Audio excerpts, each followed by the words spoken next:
औज़ुबिल्लाहिमिनश्शैतानिर्रजीम बिस्मिल्लाहिर्रहमानिर्रहीम। अस्सलाम वालेकुम माय डियर स्टूडेंट्स, उम्मीद करता हूँ आप सारे खैरियत से होंगे। वाइट चाक एकेडमी में वेलकम करता हूँ, जहाँ पे हम सिर्फ एक सब्जेक्ट नहीं बहुत सारे सब्जेक्ट को बहुत सारे टीचर के साथ और इसके साथ इस्लामिक टॉपिक्स कंप्यूटर के हवाले से, ठीक है, और जितने भी ऑनलाइन अर्निंग मनी है उसके हवाले से स्कॉलरशिप्स बहुत कुछ आपको, इसलिए चैनल को सब्सक्राइब करना ना भूलिएगा।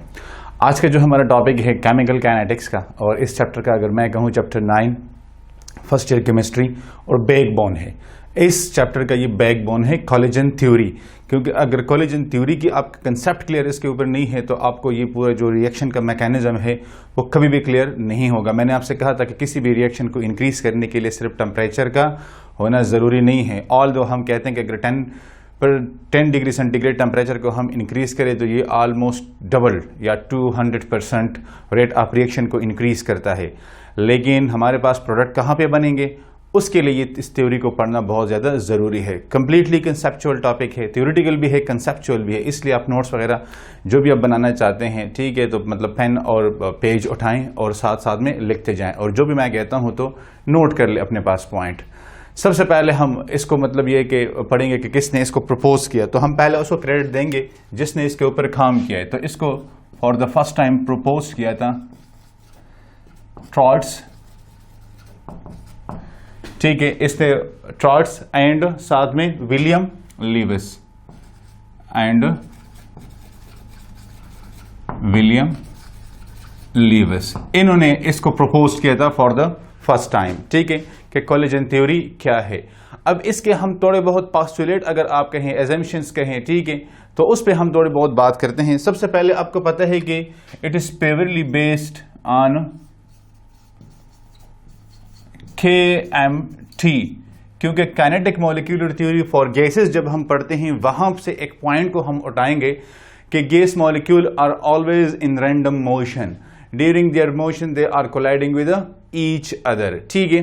वो तो यहां पे हम गैस मेंशन नहीं करेंगे, लेकिन हम बात करेंगे कि ये बिल्कुल वही मैकेनिज्म हो रहा है, ठीक है।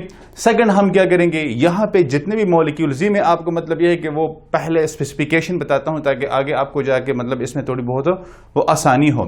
आपने मॉलिक्यूल को सॉफ्ट कंसिडर नहीं करना कि ये सॉफ्ट से मतलब गैस के पार्टिकल्स है, नहीं, हमने इसको कंसिडर करना है, consider reactant molecule as a hard sphere, consider reactant molecule as a hard sphere, consider reactants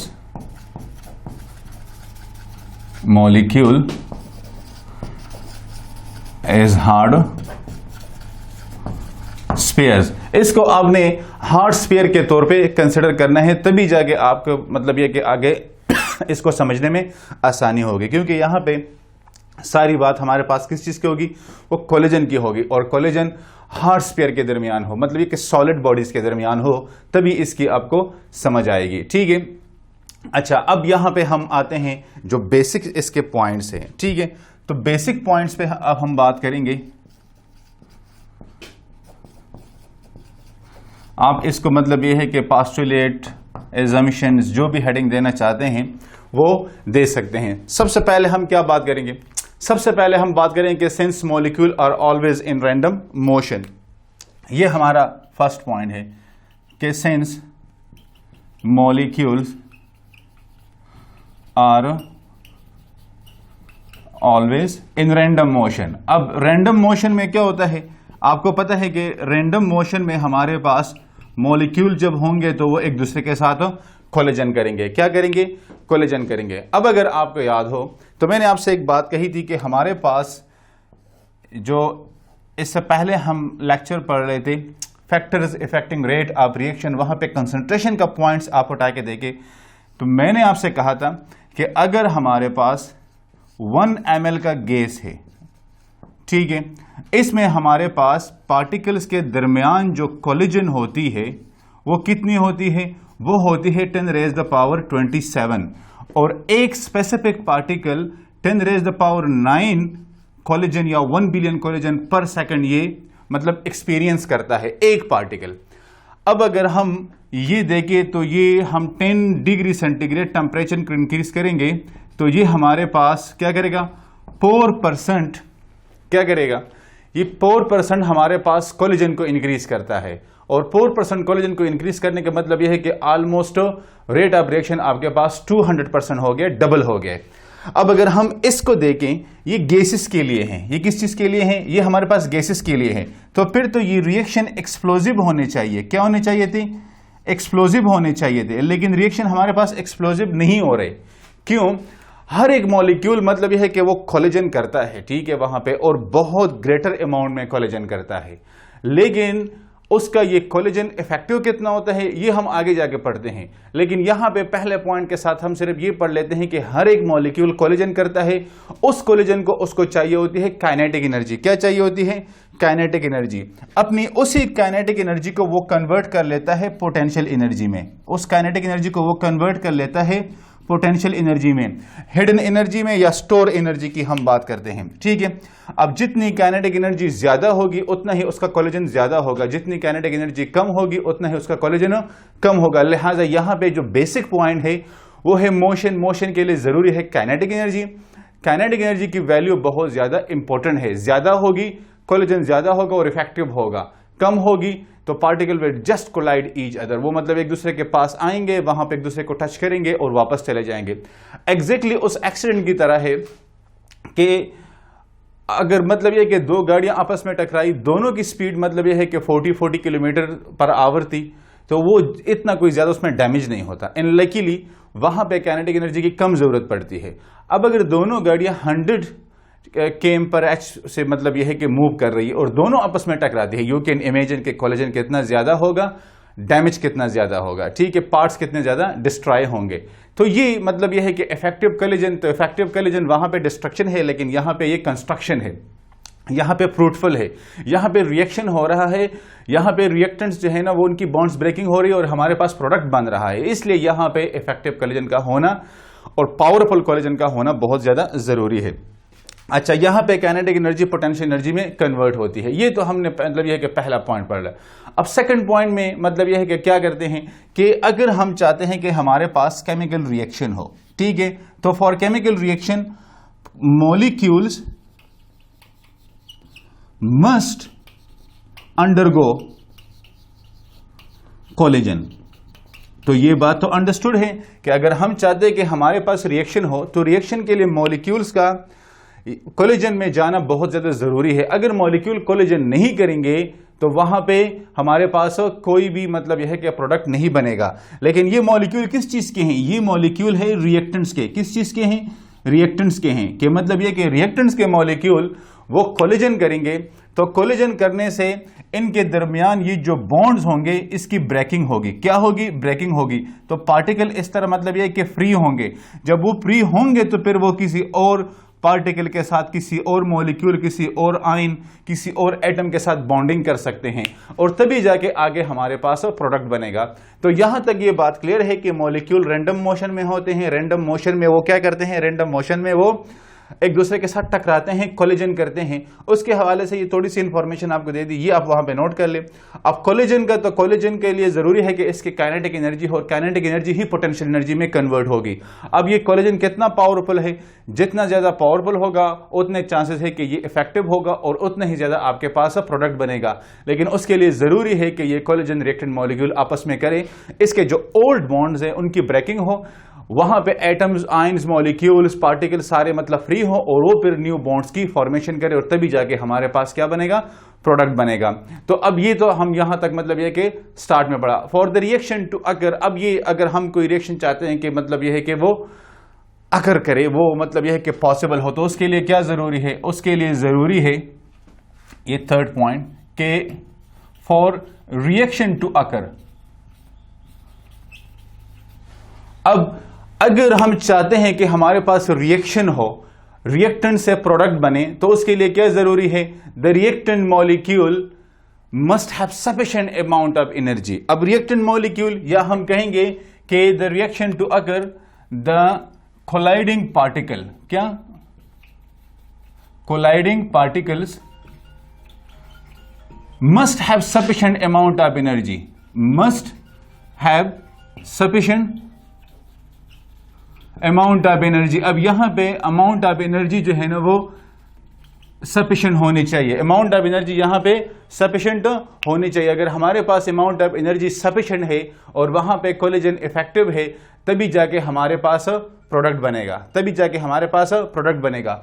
अब इस पॉइंट को समझने के लिए जरूरी है कि आप थोड़ा सा मतलब यह है कि इसके बैकग्राउंड में चले जाएं। जिस तरह हमने बात की थी कि हमारे पास एक्टिवेशन एनर्जी, तो अगर हमारे पास किसी भी मॉलिक्यूल की सफिशिएंट अमाउंट ऑफ एनर्जी है और वो एक्टिवेशन एनर्जी की बैरियर को क्रॉस कर सकता है या टच कर सकता है, तभी जाके वो प्रोडक्ट बनाएगा, तभी जाके वो प्रोडक्ट बनाएगा। इसलिए हम यहां पे ये बात करेंगे कि अगर किसी मॉलिक्यूल की हमारे पास एक्टिवेशन एनर्जी का वो बैरियर वो टच कर लेता है, अगर आपको याद हो तो मैंने आपको मतलब यह है कि वहां पे ड्रॉ भी करके दिया था कि हम सपोज करते हैं कि ये हमारे पास एनर्जी है और ये रिएक्शन कोऑर्डिनेट्स है। अब यहां पे ये एक्टिवेशन एनर्जी बैरियर है। अगर कोई मॉलिक्यूल इसको टच करेगा या इसको क्रॉस करेगा, इस एक्टिवेशन एनर्जी EA को, तभी जाके वो रिएक्टेंट में कन्वर्ट होगा। क्या होगा? वो रिएक्टेंट में कन्वर्ट होगा। अब यहां पे ये बात काबिल जिक्र है कि वो तमाम पार्टिकल्स जिनकी काइनेटिक एनर्जी सफिशिएंट है, ठीक है, या जिनको प्रोवाइडेड एनर्जी सफिशिएंट है कि वो इस बैरियर को टच करे या इसको क्रॉस कर सके, तो वो जाके प्रोडक्ट में कन्वर्ट होंगे। लेकिन जरूरी नहीं कि सारे प्रोडक्ट में कन्वर्ट हो, वो तो मैं आगे बताता हूं कि क्यों जरूरी नहीं है कि सारे प्रोडक्ट में कन्वर्ट हो। लेकिन यहां पे आपको ये पता होना चाहिए कि जो हम कहते हैं कि इंपॉर्टेंट स्टेप्स है, हमने शुरू किया कि मॉलिक्यूल रैंडम मोशन करते हैं, उनकी एनर्जी सफिशिएंट होनी चाहिए ताकि वो पावरफुल कोलिजन कर सके। अब कोलिजन के बाद उनकी एनर्जी इतनी होनी चाहिए कि वो एक्टिवेशन एनर्जी का, क्योंकि ये एनर्जी वो है जो किसी भी केमिकल रिएक्शन को इनिशिएट करती है और किसी भी केमिकल रिएक्शन की स्टार्टिंग के लिए जरूरी है। तो अब यहां पे ये वो मॉलिक्यूल जिनकी एनर्जी, अब मॉलिक्यूल्स जिनकी एनर्जी एक्टिवेशन एनर्जी के बराबर है या जिनकी एनर्जी एक्टिवेशन एनर्जी से ग्रेटर है, वो क्या करेंगे? वो हमारे पास प्रोडक्ट बनाएंगे, वो हमारे पास प्रोडक्ट बनाएंगे।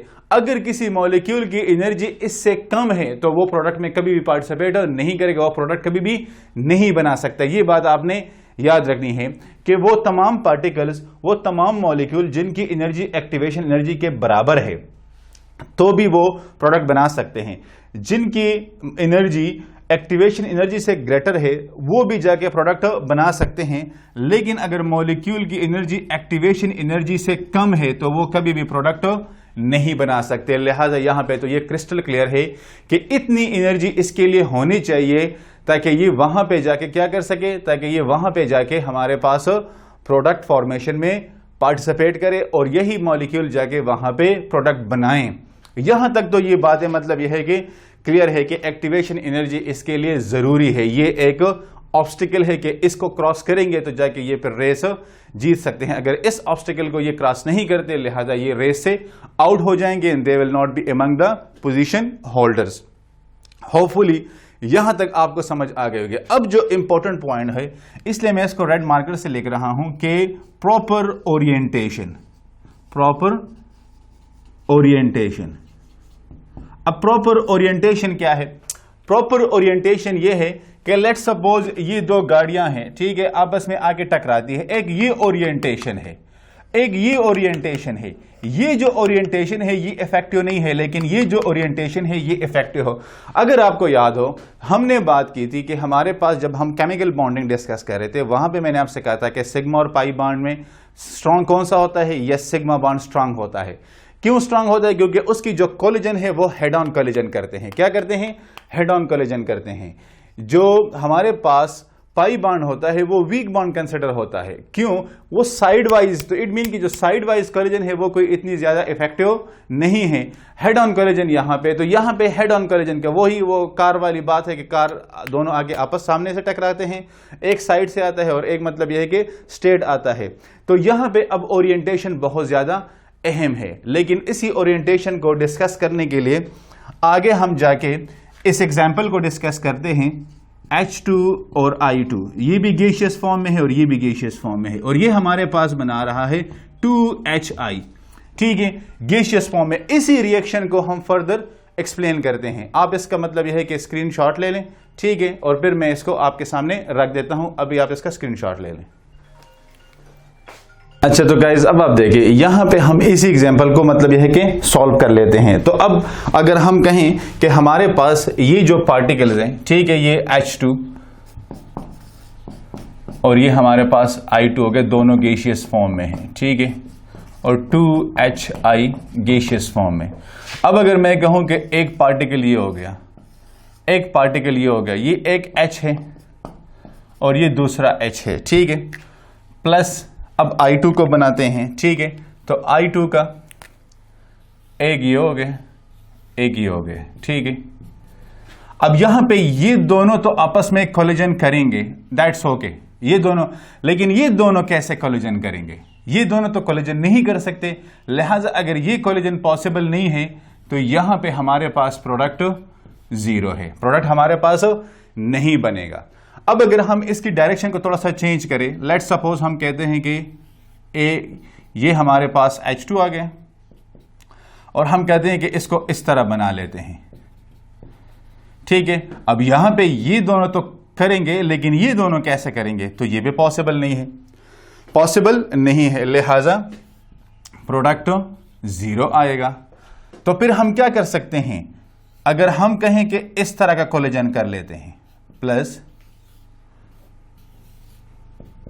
ये हमारे पास I2 हो गया, ये हमारे पास H2 हो गया।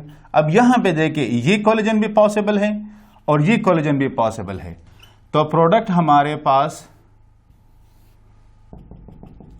ये आ गया और ये आ गया। इट मीन कि अगर प्रॉपर ओरिएंटेशन ना हो, अगर प्रॉपर ओरिएंटेशन ना हो, प्रॉपर पोजीशन ना हो, प्रॉपर मतलब यह है कि वो क्या कहते हैं सीक्वेंस ना हो, प्रॉपर मतलब यह है कि इसके लिए वो पाथवे ना हो, तो ये जितने भी मतलब फैक्टर्स हमने पढ़े कि एक्टिवेशन एनर्जी चाहिए होती है, मतलब यह है कि कोलिजन इफेक्टिव होना चाहिए, मतलब यह है कि नंबर ऑफ कोलिजन इंक्रीज करे, पावरफुल करे, जितने भी फैक्टर्स है, अगर ओरिएंटेशन प्रॉपर ना हो, अगर ये कोलिजन प्रॉपर ना हो, अगर ये प्रॉपर डायरेक्शन में ना हो, तो ये सारे फैक्टर्स आप इसको जीरो से मल्टीप्लाई करेंगे, ठीक है। ये सारे फैक्टर्स जो इससे पहले हमने पढ़े वो तभी इफेक्टिव है कि जब हमारे पास इनकी जो ओरिएंटेशन है, इनकी जो मतलब यह है कि वो क्या कहते हैं इसके मतलब फेस टू फेस इसकी जो कोलिजन है, ठीक है, इसका जो सीक्वेंस है, इसका जो पाथवे है, अगर वो प्रॉपर है तो तब जाके ये प्रोडक्ट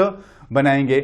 इसलिए मैंने आपसे वहां पे कहा था कि एक मॉलिक्यूल एक सेकंड में 1 बिलियन टाइम कोलिजन करता है, लेकिन जरूरी नहीं है कि वो प्रोडक्ट बनाए, कि वो रिएक्शन करे, वो रेट ऑफ रिएक्शन को इंक्रीज करे। क्यों? उसके लिए ओरिएंटेशन का फैक्टर बहुत ज्यादा अहम है। इसके साथ में आपको एक और भी एग्जांपल देता हूं। वो एग्जांपल क्या है? अब आप देखें, मैं आपको इसके साथ एग्जांपल देता हूं NO2 का, ठीक है। उस एग्जांपल में भी हम ओरिएंटेशन को ही डिस्कस करेंगे कि ओरिएंटेशन कितना मतलब यह है कि वो अहम है, ठीक है। अब अगर हम कहें कि हमारे पास CO एंड NO ये रिएक्शन करें कि CO प्लस NO2, ठीक है, ये हमारे पास एक रिएक्शन है। अब इस रिएक्शन में क्या बन रहा है? CO2 प्लस NO ये बन रहा है। अब मैं कहता हूं कि ये हो गया C और ये हो गया है O, इसके मैं स्पेयर बनाता हूं, ठीक है। वो जो हार्ड स्पेयर वाली मैंने बात की, एक ये हो गया है, ठीक है, प्लस अब मेरे पास है N O एंड O, ठीक है, इसके भी हम स्पेयर बनाते हैं। अब देखिए ये एक स्पेयर हो गया, ये दूसरा स्पेयर हो गया और ये तीसरा स्पेयर हो गया। अब ये आपस में रिएक्शन करते हैं, ठीक है। अब इसके रिएक्शन के लिए जरूरी है कि बॉन्ड किसके दरमियान होगा? बॉन्ड होगा हमारे पास कि इसका ऑक्सीजन इसके साथ रिएक्शन करे, तो किस तरह का होगा? अब आप देखें कि O C एंड O ये आपस में जब मतलब कंबाइन होंगे, अब देखें ये होगा आपका रिएक्शन। अगर इसके बरेक्स हो और ये प्लस NO, इसकी कोई इतनी वो नहीं है यहां पे जरूरत, मतलब हमारे इस प्रेजेंटेशन में, इसलिए मैंने इसको नहीं लिखा। अब ये है, अब अगर ये ओरिएंटेशन हम चेंज करें और उस ओरिएंटेशन को हम इस तरह करें कि इसको थोड़ा सा हमने चेंज कर दिया। किस तरह चेंज करेंगे, अब देखें, ये अपनी जगह पे हैं, यहां पे मैंने लिख दिया कि N, यहां पे मैंने O और O कर दिया, ठीक है। अब ये आ गया N, ये O और ये O। अब ये और प्लस यहां पे मतलब ये कि ये C वाला स्पेयर है और ये O वाला स्पेयर है। अब ये ON के साथ मतलब ये है कि बॉन्डिंग कर रहा है, तो O तो N के साथ इसकी तो जरूरत ही नहीं है, ठीक है, क्योंकि हमने कहा था कि मतलब क्या करेगा, C और O में कौन सा रिएक्शन करेगा, उसमें हमारे पास रिएक्शन करेगा। अच्छा, ये थोड़ा सा इसको आप जो चेंज कर लें, ये मैंने यहां पे लिखा है, ये इसको आप C कर लें और इसको O कर लें, तो वो फिर O इसके साथ मतलब बॉन्ड बनाएगा। अब यहां पे N की इसके साथ जरूरत ही नहीं है, वो बॉन्डिंग नहीं कर सकता है, क्योंकि इसकी बॉन्डिंग के लिए जरूरी है कि O C के साथ बॉन्डिंग करे। लिहाजा यहां पे आपके पास कोई भी रिएक्शन नहीं हो रहा, कोई भी रिएक्शन नहीं हो रहा, ठीक है। तो ये बेसिकली हमारे पास आ जाता है ओरिएंटेशन का प्रॉब्लम के ओरिएंटेशन, प्रॉपर ओरिएंटेशन ये बहुत ज्यादा जरूरी है। क्या है, बहुत ज्यादा जरूरी है। अगर प्रॉपर ओरिएंटेशन हमारे पास ना हो तो कभी भी हमारे पास रिएक्शन नहीं होगा। अब मैं आपको मतलब यह है कि एक इक्वेशन देता हूं मैथमेटिकल इस थ्योरी का।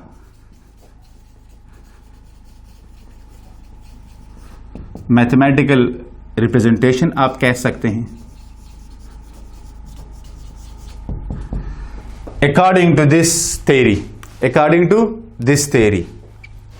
अब देखिए, rate of reaction given according to this theory. तो वो इक्वेशन हमारे पास क्या है, वो इक्वेशन हमारे पास है कि rate is equal to F P N G, F P N G. अब एफ क्या है, तो ये हमारे पास फ्रैक्शनल अब मॉलिक्यूल्स हैं with potential energy greater than kinetic energy. तो अब हम इसको थोड़ा सा लेबल कर लेते हैं कि एफ हमारे पास क्या है, फ्रैक्शनल ऑफ मॉलिक्यूल्स। अब ये फ्रैक्शनल ऑफ मॉलिक्यूल्स है, वो कौन से मॉलिक्यूल हैं कि जिनकी पोटेंशियल एनर्जी ग्रेटर हो किस चीज से, एक्टिवेशन एनर्जी से। किस चीज से, एक्टिवेशन एनर्जी से। पी हमारे पास क्या है, ये है ओरिएंटेशन फैक्टर। क्या है, ओरिएंटेशन फैक्टर। और एफ का आप वो अर्हीनियस इक्वेशन अगर आप लोगों को याद हो तो वो भी लिख सकते हैं कि E is equal to minus EART। और जी हमारे पास क्या है, कोलिजन फ्रीक्वेंसी, कोलिजन फ्रीक्वेंसी, ठीक है। ये हमारे पास इसके बराबर है। और ये आपके एमसीक्यूज वगैरह या एनएमडी के टेस्ट वगैरह के लिए आ सकता है। Transition state theory, activated state theory और एब्सोल्यूट रेट थ्योरी किसने फॉरवर्ड की थी? अगर मैं आपसे कहूं, मैं यहां पे एक लाइन में आपको लिखवा भी देता हूं, ये जरूरी है, कहीं पे एमसीक्यूज में मतलब ये है कि वो आ सकता है कि अगर आपसे कोई पूछे कि ट्रांजिशन स्टेट थ्योरी या or activated state theory or absolute, absolute क्या, एब्सोल्यूट रेट थ्योरी किसने फॉरवर्ड की थी? तो इसके लिए आपका आंसर होना चाहिए Henry Eyring, developed by Henry Eyring. ये आपका एमसीक्यूज के लिए एक पॉइंट आ गया। तो guys it was all about the collision theory, ठीक है, कि रेट ऑफ रिएक्शन और कोलिजन थ्योरी, इसका आपस में मतलब यह है कि क्या रिलेशन है। तो कोलिजन थ्योरी कोलेजन में मतलब यह है कि वहाँ पे आप हेडिंग में भी देख सकते हैं कि सारा कोलेजन हो रहा है, लेकिन वहाँ पे कोलेजन के साथ हम पढ़ेंगे कि एक प्रॉपर ओरिएंटेशन का फैक्टर हो कि अगर वो प्रॉपर ओरिएंटेशन ना हो तो कोई भी कोलेजन इफेक्टिव नहीं होता।